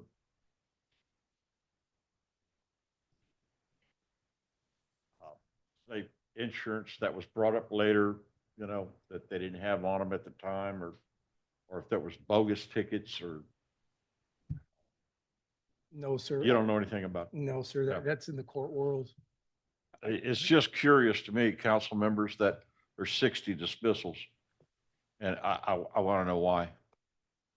If somebody could find that out, I would appreciate it. That's all I have. I'll look into it. Yes, sir.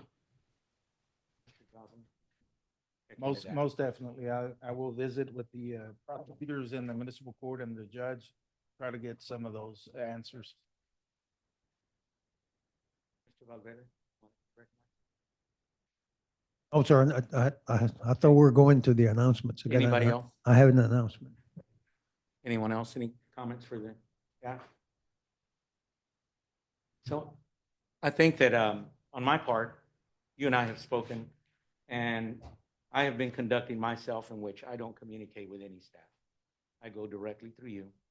And I'm glad, and it's enlightening to have somebody that we can depend on to really manage this city correctly. I wish you luck, and I am hoping that everything, with all your professional competency, you will handle everything that needs to be done in accordance with best management practices. So you can depend on me to continue to communicate with you directly. Any concerns that I have, it'll go directly through you. And I suggest for any staff member, just know that that's going to be occurring, and I'm advocating that with the rest of the city council. There should be no fraternizing with staff in the front of the office, where the ticket office is at, with employees that are there by council members. There should be no communication like that whatsoever. Anything and everything should go directly. And I'm enlightened to know that that is occurring. because that's what we need. And I will be looking forward to those transformative changes. Be looking- So we have all your faith in you, Mr. Johnson, to your duties. Thank you. So, in the community, yeah. In So, the community, Mayor- well, it's just Mayor. to follow, just following procedure under the rules that everybody wants everyone to follow. And May- that is, everything goes through our city manager. May I be recognized? City, no, you may not. Hold on. Let me finish because I'm still, got some things I haven't finished. May I be recognized when you're finished? Yes, you may. Thank you. If it's going to be productive and not going to be fighting and arguing about a certain item, okay? We don't want to be doing that anymore. So the other thing is I'd like to see, under staff, Ms. Rose Anderson, I want to see more reports and participation from her office. She has not been providing any updates pertaining to our WODA, the Wonderland of the Americas. I want to make sure she continues to staff, not continue, but to start giving us updates. Like, for example, when we have special events coming up, these events get, provided, but they don't get provided to the entire council. She should be at the city council meetings like she did today, come before us and make a presentation and say, Mayor, council, this is what's been going on at the mall. We have received 50, 60 permits for requests for permits for this activity. We're anticipating this following generated revenue from those activities.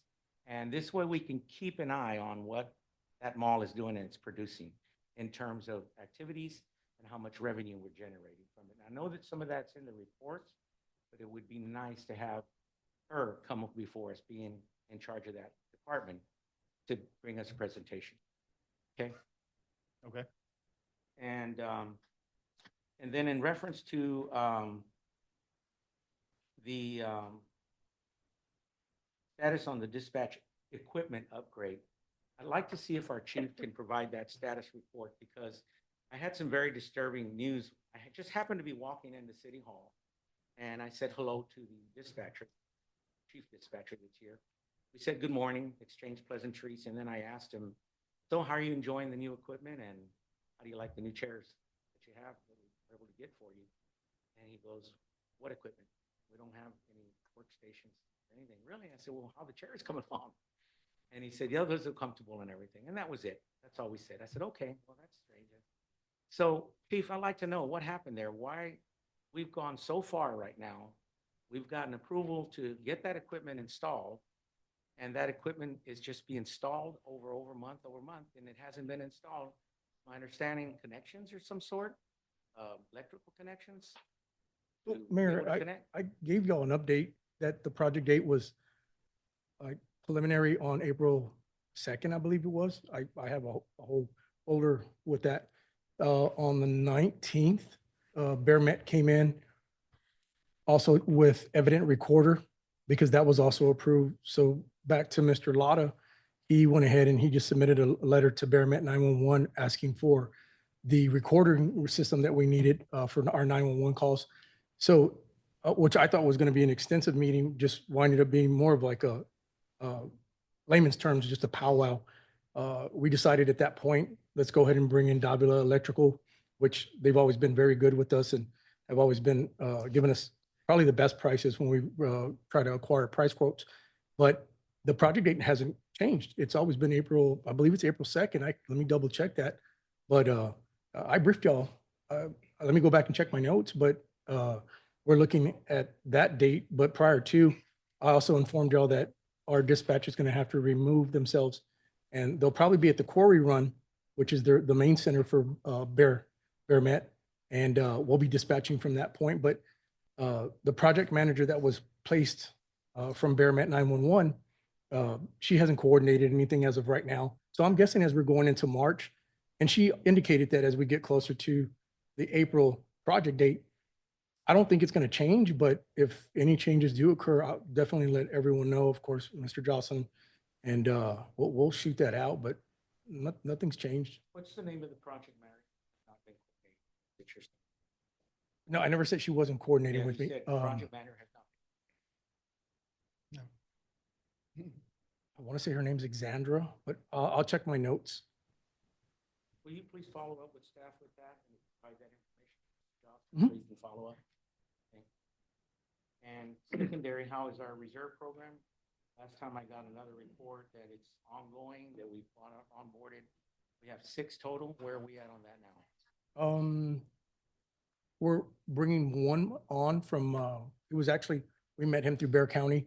So he's coming on, wants nothing to do with patrol. He'll probably be a bailiff. But we might be losing a bailiff in the future, but that's what he wants to do. But I think I had brought it up, I don't know if it was last council meeting or the council meeting before, and requesting a meeting that we could discuss. I think the thought process and the reserve program maybe looked at what it was maybe in 2010 through 2015, where we're actually paying our reserves. And I got all the data ready.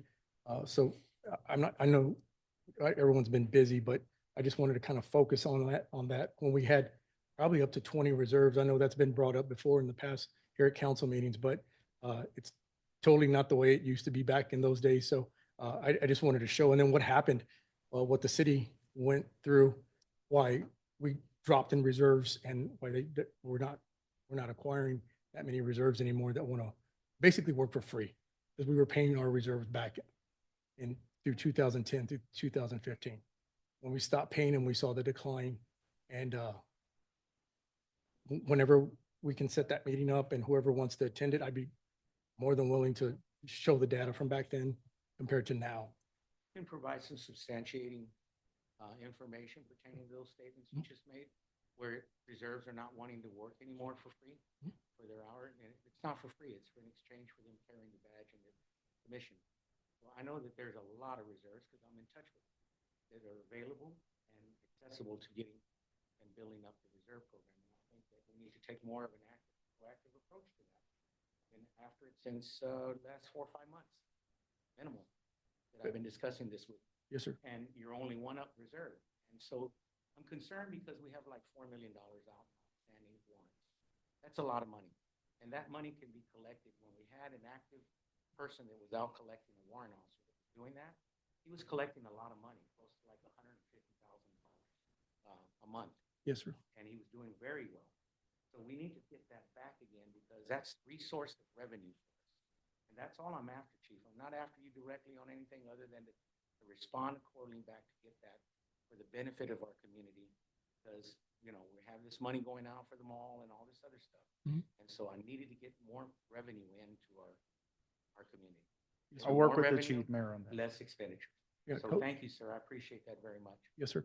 And We've posted it, Mayor, just to, and I just wanted to include that in our meeting if we ever have a sit down. But we've had Ms. Merlo, even before Ms. Merlo, we posted it on TML. I know she transitioned to her new position, but we have it on TML. It's actively posted where we post our full-time positions, our part-time positions. When we do recruiting, we give the officers options. If we don't have any available positions, you can become a reserve. So that's all data that we can provide too as well. So we're just not seeing a response from anybody that wants to focus well, on all let's see that. what we can do. Maybe we can turn it around somehow or another. Yes, sir. But it's nothing that, like I said, it's just objective is to get that money. See if we can get that $4 million back in our. Of course, yes, sir. Collect those warrants. And for the fire department, anything from the fire department, any changes that we have? We're still staffed at the same amount that we have currently, and any changes, Chief? No, sir, currently not. We're fully staffed right now, and hopefully we can stay that way for a Okay. while. Equipment's running tip-top, everything? I have no my repairs? aerial ladder truck in service at the shop for one of the outriggers that lifts the truck and stabilizes it. It was leaking hydraulic fluid. Okay. So I have that, and then had a cable on one of the fly sections. So when it was extending, it was causing it to pull. And so I didn't want to operate it like that and cause more damage to that fly section. So the cables are currently being adjusted along with the outriggers, but. Great. Well, thank you both chiefs for providing that information. I appreciate it and answering the questions. Mr. Lysia, you wanted this floor? You wanted Yeah, to talk? and I want to just follow up on the comments of the reserves. That program was very costly to the city when it was modified, when it was taken away.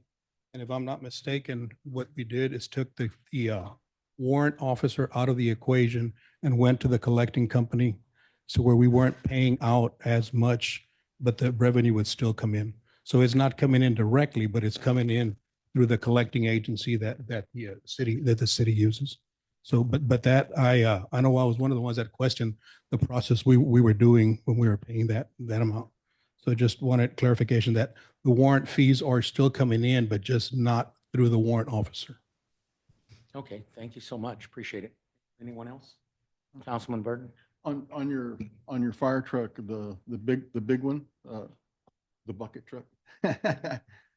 How long is that going to stay in compliance? I mean, before it gets, how do you say, notated as a, I guess a lesser vehicle? Well, NFPA requires vehicles to be exchanged or replaced after 20 years. So we're at the 20-year, almost about the 20-year. I think it's a 2006. But I mean, it doesn't mean that we can't use it anymore. It's still serviceable. It still will lift up the, yeah. So, I mean, I know that the expense on that is probably like 2.5 to 3 million for a new truck. So I'm gonna try to keep that one going. I mean, the last engine we had was almost 30-something years old. So we just got one in 2020, so. Yep. I think Mr. Steins, did you have anything, or Mr. Valverde? Yeah, no, I just wanted to address your comment earlier, encouraging city council members not to engage with or discuss or talk to city staff. I think that's misplaced. So the ordinances state that city council and the mayor cannot give direction to the city staff, that we have to go through the city administrator with our concerns, and then he would address those with the appropriate department and staff. I think it's ridiculous that you would tell us that we can't talk to the city staff and just say hello or good morning or ask them how their day is going. That's exactly what you said. You said No, I we guess can't. it's fraternizing. I use the word fraternizing, so don't put words in my mouth. Fraternizing. Yeah. That was the word I used. That's a synonym. So I think it's just ridiculous that you would say that we can't fraternize or discuss or just have conversations with our city staff. I think that builds rapport and it builds relationships. So I will not refrain from discussing their days or how they're doing, or if they have any concerns that I could help with. Okay. Well, the only reason, just so you know, why I brought that up is because I observed certain council member, basically fraternizing with one of the employees, and it was not a business type conversation or communication, but it's being addressed, and it's go right through the proper channel, so it's going to be addressed, and so It doesn't have to be. It doesn't have to be business, sir. You can ask him, how are you doing? How's your family doing? That's not business related. Point taken. It's Thank you just so much. being friendly with our staff. Okay, thank you so much, Mr. Stein. I appreciate it. Thank you. Move on to the next comment. Anybody else? Sorry, microphone. I was just querying why they were laughing. They found it funny, and I just was. That's why I was laughing, because Mr. Sellers made a face and I found it amusing as well. Okay, well, let's maintain our proper professional decorum as professionals up here. And let's refrain from that laughing and any kind of behavior that is unprofessional up here. Okay? So If I may. you may be recognized? Yes. Yes, sir. I know you referenced that somebody was fraternizing and was not a business related discussion that you observed. Who was that? I'm not going to mention it, sir. I'll have staff take care of that. Staff was already aware of it, and we're taking care of it in the proper format, the way it's supposed to be. So let's move on. Anything else? Okay, great. So then we will now move on to no more discussions for staff. Any more concerns that need to be made? We now have public affairs. Do we have anything with Mr. Jocelyn with public affairs? Spence is not here, but we have Ms. Marin, who's the acting in her place as an interim. Joe, do you have anything for the group?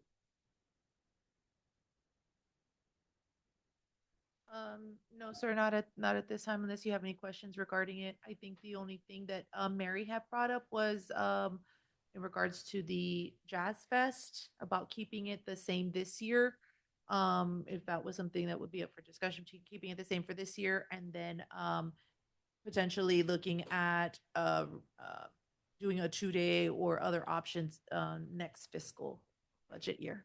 And I have concerns, but again, through the right channel. Thank you, sir. So, thank you so much. Appreciate it. Anything else? Nothing else on that? Then let's move to the announcements, comments, and requests. Announcement, comments by mayor and council members. I have no more. I Anyone have else? I have an Councilman announcement. Valverde, I think this is where you wanted to. Yes, you mentioned first. first of all, Mr. Jocelyn, congratulations and welcome to our city.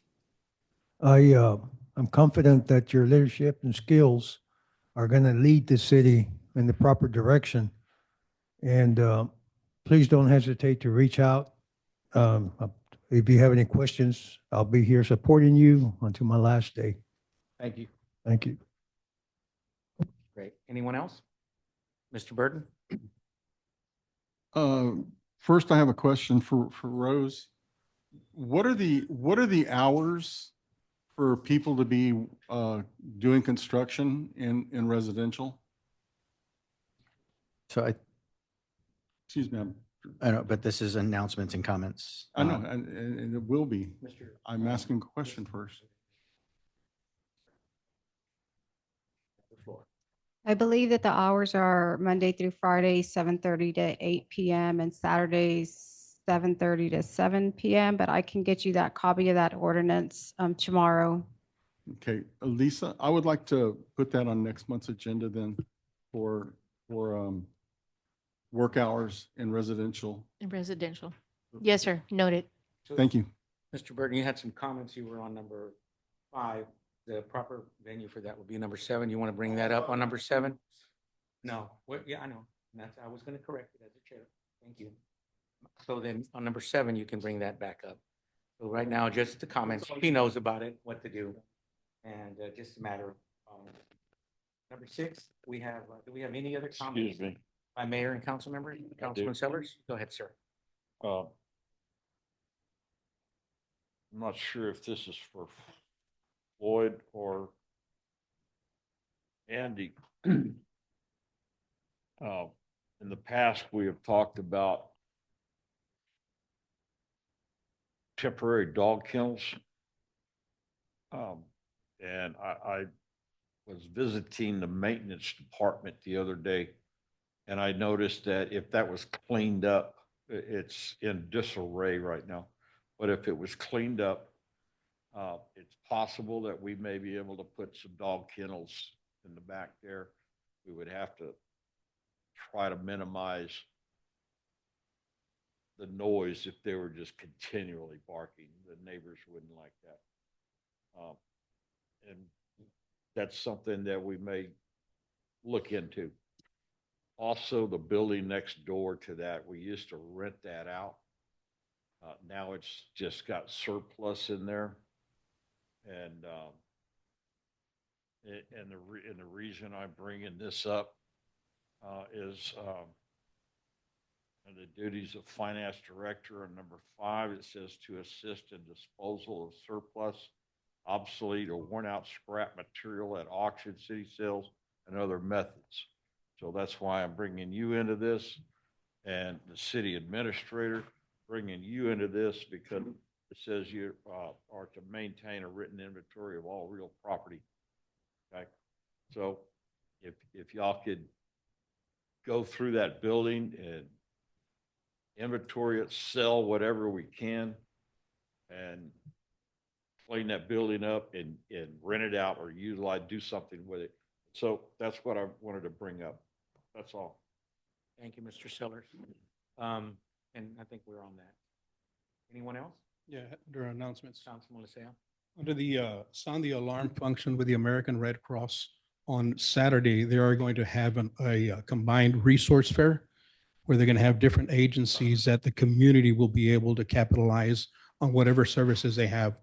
I know they're going to have CPS, SAWS, Food Bank, and some other agencies. So it'd be a good avenue for our citizens to go over to the Texan Hospital and capitalize on the services that are going to be provided, the information of all the services that are going to be provided. That one, and then the second one, under comments, I want to extend a wealth of appreciation and gratitude to the finance department and the staff that worked on taking care of the the budget report, doing the audit. I understand that it's very difficult, it's very time consuming, very tedious. So thank you, staff, for all your hard work and dedication to accomplishing that. Thank you. Thank you, Mr. Lysia. Anyone else? Any other comments? Okay, then we'll move on down. We'll now have announcements by city administrator. Mr. Johnson, do you have anything? Thank you, Mayor. I think I've already made enough Covered it. comments. As Okay. we move forward, I hope to improve on my presentations at your city council meetings, and we'll take it from there. Thank you. Absolutely. Thank you, sir. Number 7, agenda item request by mayor and council members to be placed on future council agenda. Anyone? Mr. Burton. Mr. Burton, the one that you wanted, and you've already noted that. So anything else? Anyone else? Anything else? Councilman Like an Sellers? update on our code compliance person. Okay, update on code compliance for Mr. Sellers.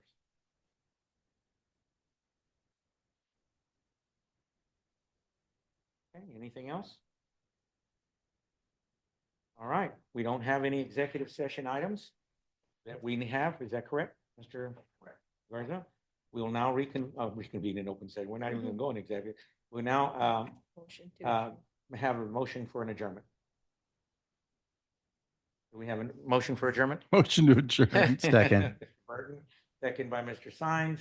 Now we'll call the vote. Mr. Burton? Mr. Sellers? Yeah. Yay. Mr. Lysia? Mr. Sines? Yay. Mr. Bugville? Yay. Motion passes 5-0. We have adjourned. The time is 8:02 PM.